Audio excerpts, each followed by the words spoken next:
Good morning गाईस. आज पिल्लूच्या पप्पाला डब्बा बनवून दिला होता आणि डब्बा बनवल्यानंतर बघा किचन मध्ये कसा राडा पडलेला होता. ते सगळं साफ केलं. पहिलं ओल्या कपड्यानं सगळं साफ करून घेतलेलं बघ. मग नंतर काही कोरड्या कपड्यानं बी पुसून घेतलं. सगळं आजूबाजूचं सामान सगळं काढून काही पहिलं ओल्या कपड्यानं पुसलं होतं. नंतर काही लगेच कोरड्या कपड्यानं पुसून घेतलं.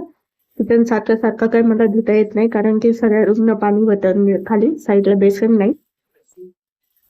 किचन एकदम साफ पुसून घेतलं आणि काही की लगेच भांडे घासून घेतले. भांडे घासून झालं की लगेच त्याला काही सेल्फ मध्ये लावले. पिल्लू झोपलेलं होतं म्हणून लगेच पहिला आंघोळ करून घेतले बघा.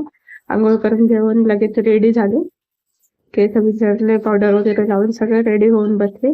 तोपर्यंत थोडं पिल्लू तर उठतच होती. तिला हलवतच सगळे कामं करत होते मी. लगेच त्याची मग काही झाडू मारून घेतले. झाडू मारून जसं पिल्लू उठून बसली होती बघा.